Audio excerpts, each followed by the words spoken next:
আসসালামু আলাইকুম ৰহমতুল্লাহি বাৰাকাতুহু। প্ৰশ্ন যোগ কৰা। ইয়াতে যে সংখ্যাবিলাক লিখা আছে, ইয়াতে পঠালিকৈ সংখ্যাবিলাক দিয়া আছে। এতিয়া এইখিনি কি কৰিব লাগে? আমাক যোগ কৰিব লাগে। এতিয়া যোগ মানে কি হয়? যোগ মানে চমুকৈ একঘট কৰা বুজায় বা একেলগ কৰা বুজায়। আমি যদি অলপ বহলাই ক'ব বিচাৰোঁ কি ক'ব লাগিব? দুটা বা তাতকৈ বেছি সংখ্যা বা যিকোনো বস্তু হ'ব পাৰে, সেই বস্তুখিনিক একেলগ কৰা বুজায় বা একঘট কৰা বুজায়। যেনে আমাৰ হাতত 5টা কলম আছে আৰু কাৰোবাৰ লগত 5টা কলম আছে। এতিয়া 5টা আৰু 5টা কলম একেলগ কৰিলে কিমানটা কলম হ'ল? 10টা। এতিয়া যে 5টা আৰু 5টা কলম একেলগ কৰা হ'ল, ইয়াতে যি প্ৰক্ৰিয়াটো ঘটিল ইয়াকে কি বুলি কি হ'ব? যোগ কৰা বুলি কোৱা হ'ব। এতিয়া যোগ কেনেকৈ কৰিব লাগে চাওঁ আহা। ইয়াতে প্ৰথমে সংখ্যাবিলাক আমাক পঠালিকৈ দিয়া আছে। এনেকৈ যদি আমাক পঠালিকৈ দিয়া থাকে, ইয়াতে যদি কোনো অৰ্থ নাথাকে যে পঠালিকৈ যোগ কৰা, তেনেহ'লে আমি কি কৰিব পাৰোঁ? এনেকৈ পঠালিকৈ দিয়া থাকিলে আমি স্থান অনুযায়ী গোটেইবিলাক অংক এনেদৰে থিয়কৈ পাতি ল'ম। ইয়াতে যিমানবিলাক সংখ্যা দিয়া থাকিব, এই গোটেইবিলাক সংখ্যাৰ একক স্থানৰ অংকবিলাকৰ পোনে পোনে গোটেইবিলাক অংক পাতি ল'ম।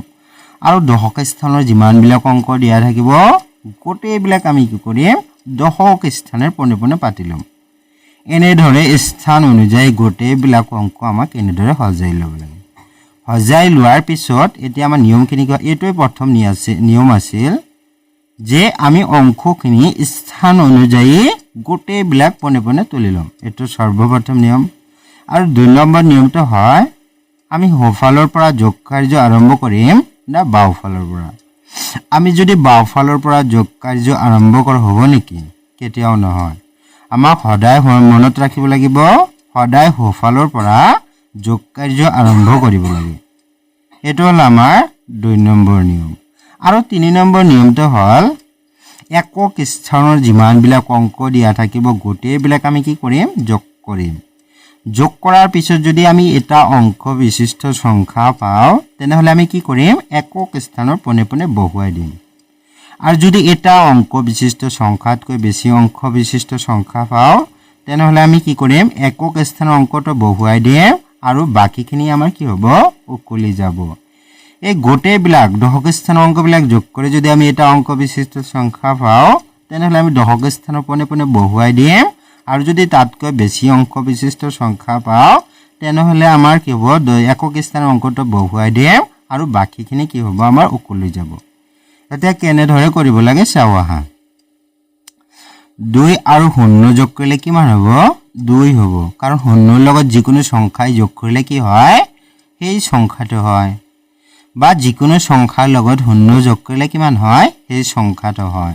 এইটো এটা কি হয়? শূন্যৰ যোগৰ ধৰ্ম হয়। সেইকাৰণে 2ৰ লগত 0 যোগ কৰিলে কিমান হৈছে? 2 হৈছে।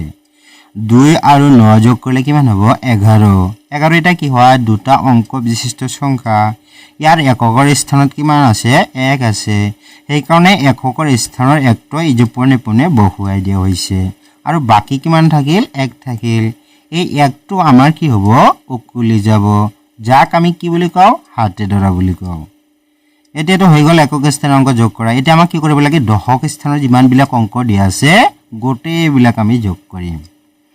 আমাৰ যে হাতত 1 আছে এইটো মনত ৰাখিব লাগিব। এইটো পিছতো যোগ কৰিব পাৰোঁ বা প্ৰথমতো কৰিব পাৰোঁ। এতিয়া 1 আৰু 1 যোগ কৰিলে কিমান হ'ব? 2। 2ৰ লগত 6 যোগ কৰিলে কিমান হ'ব? 8 হ'ব। আমাৰ হাতত কিমান আছিল? 1 আছিল। 8 আৰু 1 যোগ কৰিলে কিমান হ'ব? 9। এই 9 বহুৱাই দিয়া হ'ল। যিহেতু 9 এটা কি হয়? এটা অংক বিশিষ্ট সংখ্যা। এই 9টো বহুৱাই দিয়া হয় আৰু আমাৰ হাতত একো নাই বা উকলি আৰু নাযায়। তাৰপিছত আমাৰ শতক স্থানৰ অংকবিলাক যোগ কৰিব লাগে। 5 আৰু 2 যোগ কৰিলে কিমান হয়? 7 হয়। 7ৰ লগত 5 যোগ কৰিলে কিমান হ'ব? 12 হ'ব। এতিয়া 12ৰ কি আছে? একক স্থানত কিমান আছে? 2 আছে। সেইকাৰণে এই একক স্থানত 2টো বহুৱাই দিয়া হ'ল। আৰু আমাৰ বাকী কিমান থাকিল? 1 থাকিল। চ' 1টো কি হ'ব? আকৌ উকলি যাব। 6 আৰু 4 যোগ কৰিলে কিমান হ'ব? 10। 10ৰ লগত 4 যোগ কৰিলে কিমান হ'ব? 14 হ'ব। আৰু আমাৰ হাতত কিমান আছিল? 1 আছিল।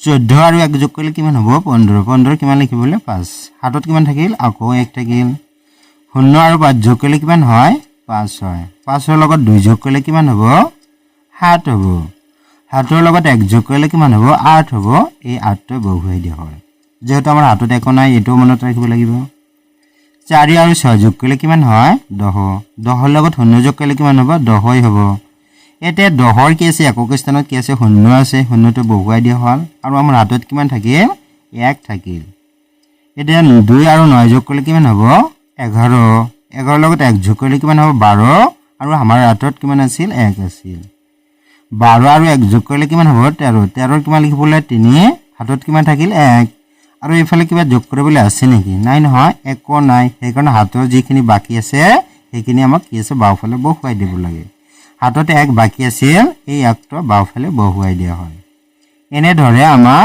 যিকোনো সংখ্যাই যোগ আমি নিজে নিজে কৰিব পাৰো যদি বুজি পাওঁ এতিয়া বি নম্বৰটো চাব লাগে ইয়াতে পথালিকৈ দিয়া আছে পথালিকৈ দিয়া থাকিলে আমাক কি কৰিব লাগে স্থান অনুযায়ী সোঁফালৰ পৰা গোটেইবিলাক অংক তুলিব লাগে তোলাৰ পিছত আমি যোগ কৰিম 0 আৰু 0 যোগ কৰিলে কিমান হ'ব 0ই হ'ব 0 ৰ লগত 7 যোগ কৰিলে কিমান হ'ব 7 হ'ব 7 বহুৱাই দিয়া হৈছে 2 আৰু 0 যোগ কৰিলে কিমান হ'ব 2 হ'ব 2 ৰ লগত আকৌ 2 যোগ কৰিলে কিমান হ'ব 4 হ'ব এই 4 বহুৱাই দিয়া হৈছে 3 আৰু 2 যোগ কৰিলে কিমান হ'ব 5 হ'ব 5 ৰ লগত 3 যোগ কৰিলে কিমান হ'ব 8 হ'ব 8 বহুৱাই দিয়া হৈছে 8 আৰু 3 যোগ কৰিলে কিমান হয় 11 11 ৰ লগত 9 যোগ কৰিলে কিমান হ'ব 20 20ৰ হাত এককৰ স্থানত কিমান আছে 0 0টো বহুৱাই দিয়া হৈছে এটা বাকি কিমান থাকিল 2 থাকিল এই 2টো আমাৰ কি হ'ব উকলি যাব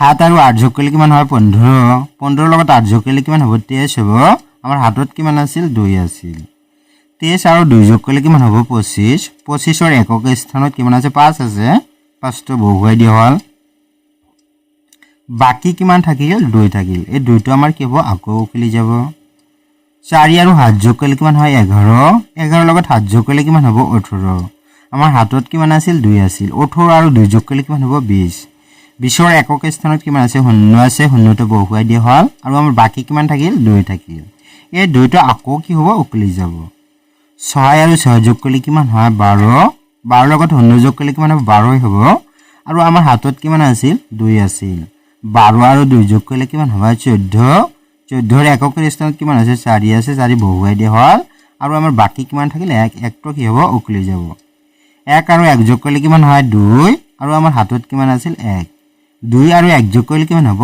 3 হ'ব 3 এইখিনি আমাৰ কি হ'ব যোগফল যোগ কৰি যি সংখ্যাটো পোৱা যায় তাক কি বুলি কোৱা হয় যোগফল বুলি কোৱা হা সি নম্বৰটো ইয়াতে সংখ্যাবিলাক পথালিকৈ দিয়া আছে আমাক কি কৰিব লাগে স্থান অনুযায়ী গোটেইবিলাক অংক তুলি ল'ব লাগে তোলাৰ পিছত আমি সোঁফালৰ পৰা যোগ কাৰ্য আৰম্ভ কৰিম 6 আৰু 4 যোগ কৰিলে কিমান হয় 10 10ৰ লগত 7 যোগ কৰিলে কিমান হ'ব 17 17ৰ একক স্থানত কিমান আছে 7 আছে 7 বহুৱাই দিয়া হ'ল আৰু বাকি কিমান থাকিল 1 1টো কি হ'ব আমাৰ উকলি যাব 5 আৰু 8 যোগ কৰিলে কিমান হ'ব 13 13ৰ লগত 1 যোগ কৰিলে কিমান হ'ব 14 হাতত কিমান আছিল 1 14 আৰু 1 যোগ কৰিলে কিমান হ'ব 15 15ৰ কিমান দিব লাগে একক স্থানত কিমান আছে 5 5টো বহুৱাই দিয়া হ'ল হাতত কিমান থাকিল 1 থাকিল 1 আৰু 7 যোগ কৰিলে কিমান হ'ব 8 8ৰ লগত 2 যোগ কৰিলে 10 আমাৰ হাতত কিমান আছিল 1 আছিল 10 আৰু 1 যোগ কৰিলে কিমান হ'ব 11 11 কিমান লিখিব লাগে 1 হাতত কিমান থাকিল 1 4 আৰু 4 যোগ কৰিলে কিমান হ'ব 8 8ৰ লগত 3 যোগ কৰিলে 11 হাতত কিমান আছিল 1 আছিল 11 আৰু 1 যোগ কৰিলে কিমান হ'ব 12 12 2 বহুৱাই দিয়া হ'ল হাতত কিমান থাকিল আকৌ 1 থাকিল 5 আৰু 3 যোগ কৰিলে কিমান হ'ব 8 8ৰ লগত 4 যোগ কৰিলে 12 হাতত কিমান আছিল 1 আছিল 12 আৰু 1 যোগ কৰিলে কিমান হ'ব 13 13 কিমান দিব লাগে 3 যেহেতু 13ৰ একক স্থানত 3 আছে 3 বহুৱাই দিয়া হ'ল আৰু বাকি কিমান থাকিল 1 থাকিল 1টো আমাৰ কি হ'ব উকলি যাব 1 আৰু 2 যোগ কৰিলে কিমান হয় 3 3ৰ লগত 5 যোগ কৰিলে কিমান হ'ব 8 হ'ব হাতত কিমান আছিল 1 8 আৰু 1 যোগ কৰিলে কিমান হ'ব 9 এই 9টো বহুৱাই দিয়া হ'ল এতিয়া আমাৰ আৰু হাতত নাই 7 আৰু 1 যোগ কৰিলে কিমান হ'ব 8 হ'ব 8টো বহুৱাই দিয়া হৈছে 6 আৰু 1 যোগ কৰিলে কিমান হ'ব 7 হ'ব এই 7টো বহুৱাই দিয়া হৈছে এইখিনি আমাৰ কি হয় যোগফল হয় এনে ধৰে আমি যিকোনো সংখ্যাই যোগ কৰিব পাৰো আমাক নিয়মখিনি জানিলে আমি নিজে নিজে গোটেইবিলাক সংখ্যা যোগ কৰিব